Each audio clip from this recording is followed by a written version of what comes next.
Hello प्यारे बच्चों, आज हम कक्षा 8 क्लास 8 भाषा भारती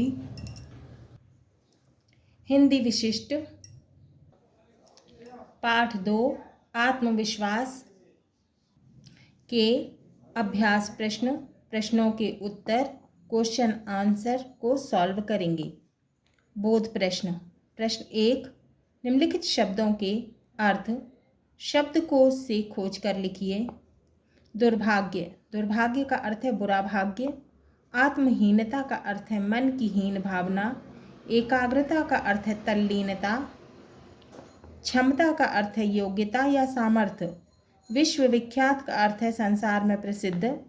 तल्लीनता का अर्थ है किसी काम में दत्तचित्त हो जाना या एकचित्त हो जाना या एकाग्र हो जाना। अभंग का अर्थ है अटूट अखंड। सुगमता का अर्थ है सरलता।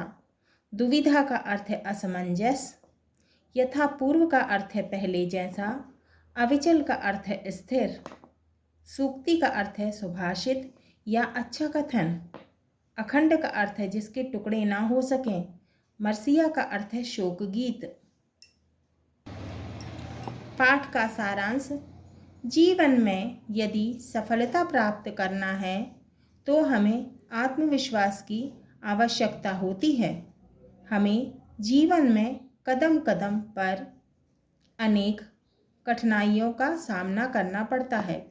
मतलब हमें जीवन पर हर पग पर बहुत सारी कठिनाइयों का सामना करना पड़ता है। जीवन की कसौटी पर वही व्यक्ति सफल होता है जो अनेक कठिनाइयों से परिमार्जित होकर खरा बनता है। मतलब कठिनाइयों से हार नहीं मानता है। प्रस्तुत निबंध में निबंधकार ने इतिहास के अनेक उदाहरण देकर प्रमाणित किया है कि आत्मविश्वास ही आगे बढ़ने की पहली सीढ़ी है। प्रश्न 2, निम्नलिखित प्रश्नों के उत्तर संक्षेप में लिखिए, माने छोटे में लिखना है। क, बाली को क्या वरदान प्राप्त था? बाली को कौन सा वरदान प्राप्त था? उत्तर का, लड़ाई में शत्रु पक्ष की आदि शक्ति अपने में समाहित करने का वरदान बाली को प्राप्त था।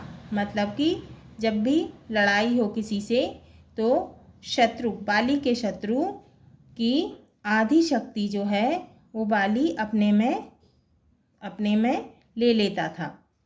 ऐसा वरदान बाली को प्राप्त था। अपने में लेने का वरदान बाली को प्राप्त था, मिला हुआ था। ख, राम बाली के सामने आकर क्यों नहीं लड़े? तो भगवान बाली के सामने आकर, भगवान राम जो थे वो बाली के सामने आकर क्यों नहीं लड़े? प्रश्न है। उत्तर है, बाली को एक अद्भुत वरदान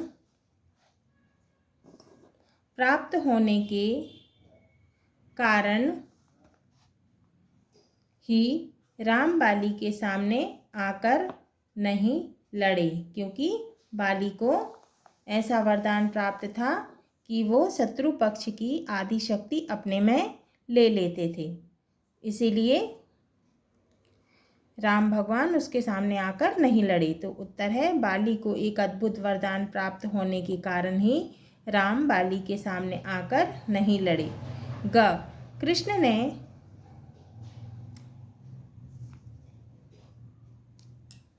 महाभारत में सर्वोत्तम काम क्या किया? तो भगवान कृष्ण ने महाभारत में सबसे अच्छा काम क्या किया? उत्तर है, कृष्ण ने सर्वोत्तम कार्य यह किया कि उन्होंने पांडवों में आत्मविश्वास इतना भर दिया कि पांडव उसी के बल पर 11 लाख विशाल कौरव सेना से लड़ने के लिए तैयार हो गए और उन्हें युद्ध में विजय प्राप्त हुई। तो भगवान कृष्ण ने सबसे अच्छा कार्य यह किया था कि उन्होंने पांडवों को इतना आत्मविश्वास से भर दिया था कि पांडव उसी के सहारे, उसी के बल पर 11 लाख विशाल कौरव सेना से लड़ने के लिए क्या हो गए थे? तैयार हो गए थे। और उन्होंने युद्ध में विजय मतलब युद्ध में वे जीत गए, विजय प्राप्त हुई। प्रश्न 3, निम्नलिखित प्रश्नों के उत्तर विस्तार से लिखिए। अब बड़े में लिखना है। क, सामने वाले की आधी ताकत अपने में खींच लेने की शक्ति हम सब में है, कैसे? उत्तर है क, लेखक कहते हैं कि बाली के समान हमारे अंदर भी वो शक्ति है। लेखक क्या कह रहे हैं? लेखक कह रहे हैं कि हम सब में भी बाली के समान शक्ति है जो दुश्मनों को परास्त कर देगी। मतलब परास्त करना माने हरा देना, तो दुश्मन को हरा देगी। आवश्यकता है तो आत्मविश्वास की, हमें आत्मविश्वास की आवश्यकता है। आत्मविश्वास से दुश्मन को बुद्धि के बल पर धराशायी कर देंगे, माने बुद्धि के बल पर दुश्मन को हरा देंगे। तो उत्तर है, लेखक कहते हैं कि बाली के समान हमारे अंदर भी वो शक्ति है जो दुश्मनों को परास्त कर देगी। आवश्यकता है तो आत्मविश्वास की, आत्मविश्वास से दुश्मन को बुद्धि के बल पर धराशायी कर देंगे।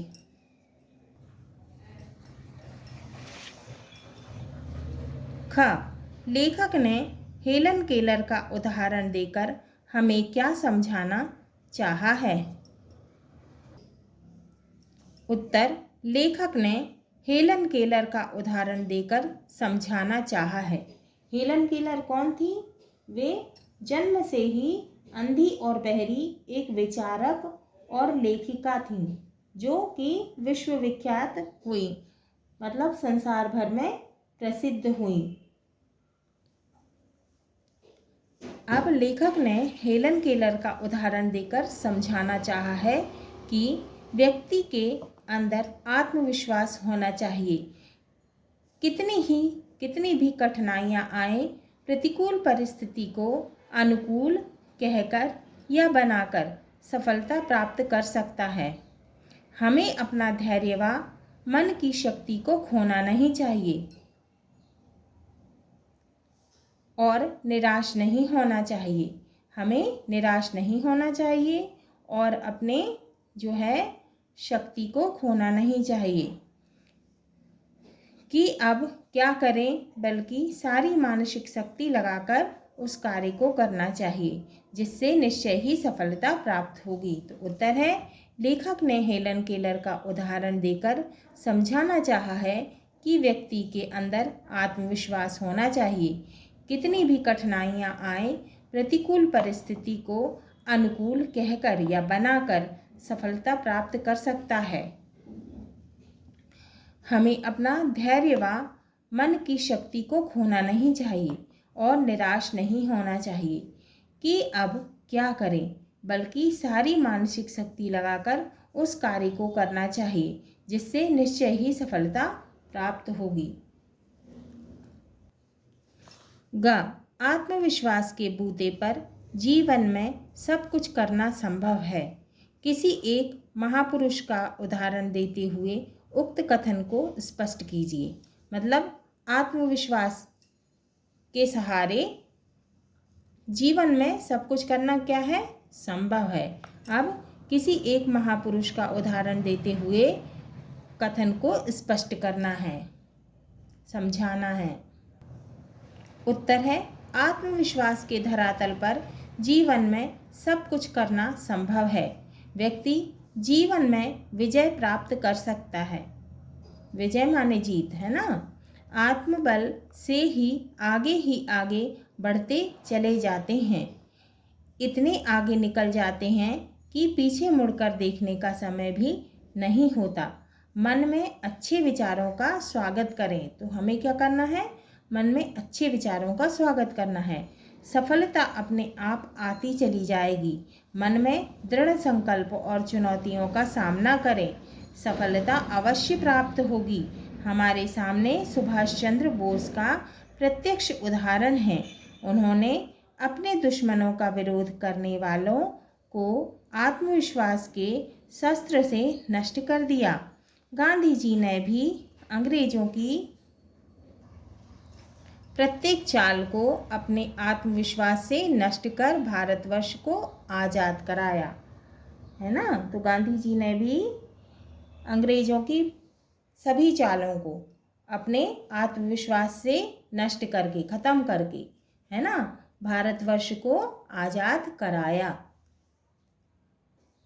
तो उत्तर है आत्मविश्वास के धरातल पर जीवन में सब कुछ करना संभव है। व्यक्ति जीवन में विजय प्राप्त कर सकता है। आत्मबल से ही आगे बढ़ते चले जाते हैं। इतने आगे निकल जाते हैं कि पीछे मुड़कर देखने का समय भी नहीं होता। मन में अच्छे विचारों का स्वागत करें, सफलता अपने आप आती चली जाएगी। मन में दृढ़ संकल्प करें, चुनौतियों का सामना करें, सफलता अवश्य प्राप्त होगी। हमारे सामने सुभाष चंद्र बोस का प्रत्यक्ष उदाहरण है। उन्होंने अपने दुश्मनों का विरोध करने वालों को आत्मविश्वास के शस्त्र से नष्ट कर दिया। गांधी जी ने भी अंग्रेजों की प्रत्येक चाल को अपने आत्मविश्वास से नष्ट कर भारतवर्ष को आज़ाद कराया। प्रश्न 4, नीचे लिखे गद्यांशों की प्रसंग देते हुए व्याख्या कीजिए। अब हमें ये गद्यांश दिए हैं, इनका प्रसंग और व्याख्या करना है। क, जो लोग हमेशा उतार की ही बात सोचते हैं वे उन लोगों की तरह हैं जो कूड़ा घरों के पास कुर्सी बिछाकर बैठ जाते हैं और शहर की गंदगी को गाली देते हैं। उत्तर का प्रसंग, लेखक के अनुसार उत्साह खोने वाले और निराश व्यक्ति हमेशा मन में कुंठित होकर दुखी रहते हैं। व्याख्या है, जिन व्यक्तियों में उत्साह उमंग नहीं होता है वे ही निराशावादी होते हैं। वे ही यह कार्य होगा कि नहीं यह सोचते हैं और अपना लक्ष्य खो देते हैं और निराशा के भावों में डूबे रहते हैं, हमेशा निराश ही रहते हैं और अपने अंदर के कूड़ा कचरा रूपी विचारों को त्यागते नहीं हैं, खत्म नहीं करते, और वे त्याग नहीं करेंगे तब तक सफलता प्राप्त नहीं होगी। इसीलिए सकारात्मकता से सुगंधित होकर बुरे विचारों को दूर भगाइए और कार्य में सफलता प्राप्त कीजिए। माने अच्छे विचारों से सुगंधित होकर बुरे विचारों को दूर भगाना है और कार्य में सफलता प्राप्त करना है। खा, जब कोई विरोधी हमारे सामने आता है तो हम अपनी आत्महीनता से, कायरता से, कुसंस्कार से, आत्मविश्वास की कमी से विरोधी का और अपना बल तोले बिना ही उसे अपने से शक्तिशाली मान लेते हैं।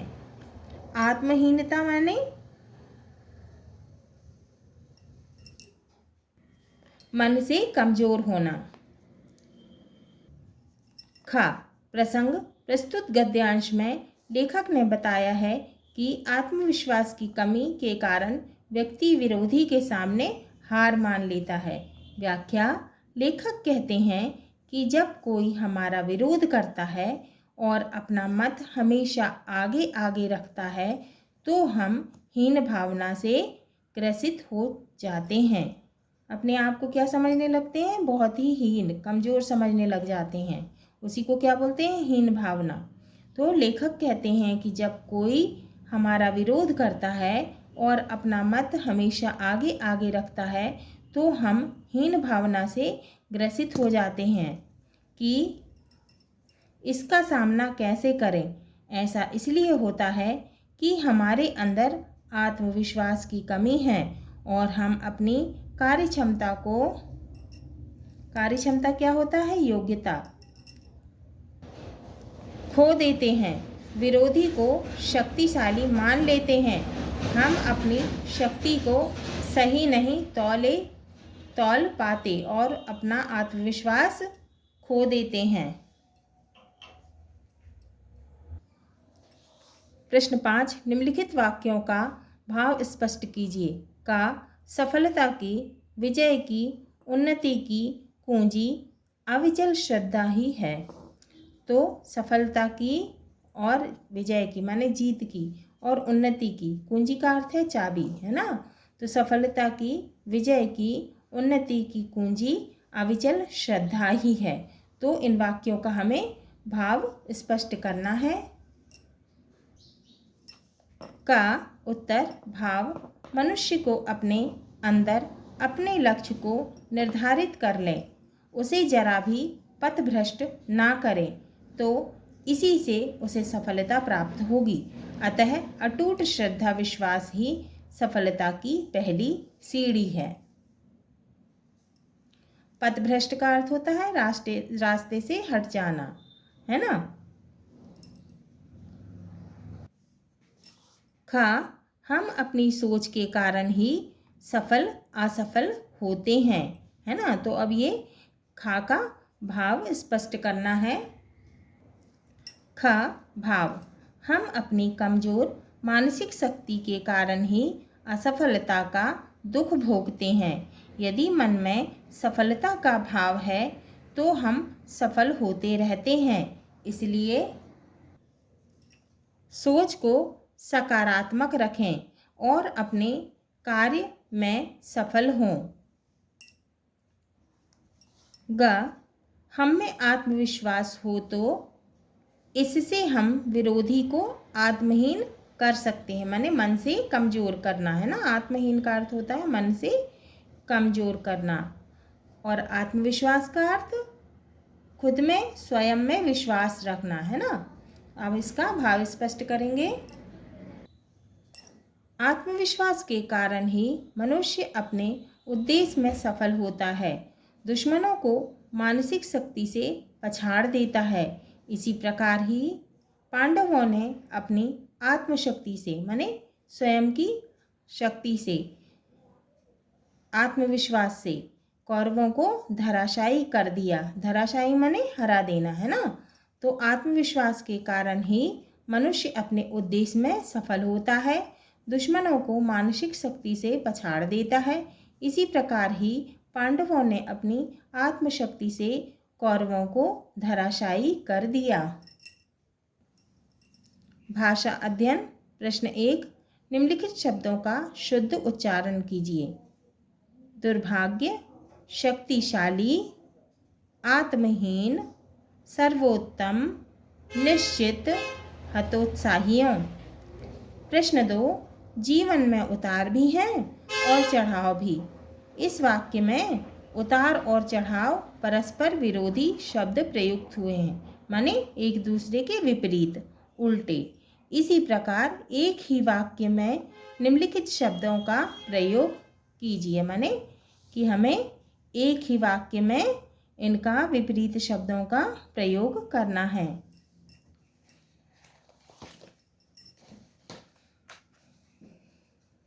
उत्तर प्रश्न 2 का उत्तर है पहला, भला बुरा। व्यक्ति को अपना भला बुरा समझकर ही किसी कार्य को करने का निर्णय लेना चाहिए। दूसरा, दाता याचक। दाता माने देने वाला और याचक माने लेने वाला। ईश्वर के दरबार में दाता और याचक एक ही कतार में खड़े होते हैं। कतार माने पंक्ति या लाइन, है ना। तीसरा है सपूत कपूत। सपूत माने अच्छा पुत्र और कपूत माने बुरा पुत्र। बालक अपने अच्छे कार्यों से सपूत और बुरे कार्यों से कपूत बन जाता है। चौथा है निश्चित अनिश्चित। निश्चित और अनिश्चित स्थिति मनुष्य के लिए दुधारी तलवार के समान है। पांचवा, भाग्यहीन भाग्यवान। नकारात्मक सोच व्यक्ति को भाग्यहीन और सकारात्मक सोच मनुष्य को भाग्यवान बनाती है। भाग्यहीन माने भाग्य से कमजोर, है ना, और भाग्यवान मतलब भाग्यशाली, है ना। छठवां है पाप पुण्य। पाप पुण्य का लेखा जोखा हिसाब किताब भगवान के हाथ में है। सातवां है सुख दुख। सुख दुख में अपने धैर्य को नहीं खोना चाहिए।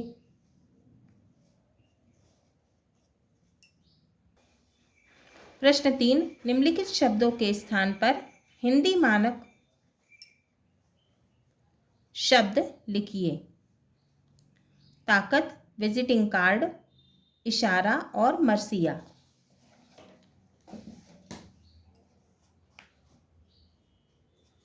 उत्तर, ताकत का अर्थ शक्ति,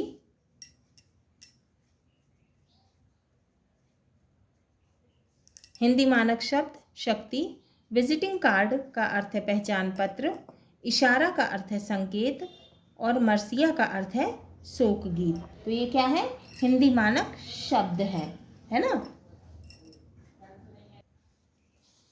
प्रश्न 4, निम्नलिखित शब्दों में प्रयुक्त प्रत्यय और उपसर्ग पहचान करके अलग अलग कीजिए। तो अब ये शब्द दिए हुए हैं, अब इसमें से हमें उपसर्ग और प्रत्यय की पहचान करके अलग अलग करना है। उत्तर है तल्लीन, तत् धनलीन, तल्लीन। अब इसमें तत् क्या है? उपसर्ग है।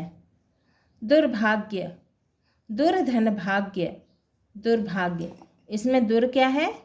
उपसर्ग। अभागा, आधन भागा, इसमें आ क्या है? उपसर्ग। शक्तिशाली, शक्ति धनशाली, इसमें शाली क्या है? प्रत्यय है। कायरता, कायर धनता, इसमें ता क्या है? प्रत्यय। एकाग्रता, एकाग्र धनता, इसमें ता क्या है? प्रत्यय है। खंडित, खंडित धन इत, खंडित, इसमें इत क्या है? प्रत्यय है। तत् धनलीन, इसमें तत् उपसर्ग है। दुर्धन भाग्य, इसमें दुर उपसर्ग है। आधन भागा, इसमें आ उपसर्ग है। शक्तिशाली, शक्ति धनशाली, इसमें शाली प्रत्यय है। कायर धनता, इसमें ता प्रत्यय है। एकाग्र धनता, इसमें ता प्रत्यय है। खंड धन इत, इसमें इत प्रत्यय है।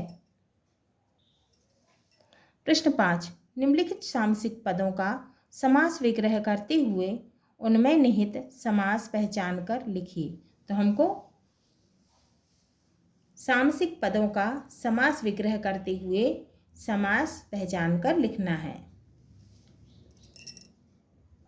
शब्द दिए हैं आत्मविश्वास, कूड़ा घर, खंदक खाइयों, शक्तिहीन, यथापूर्व और विश्वविख्यात।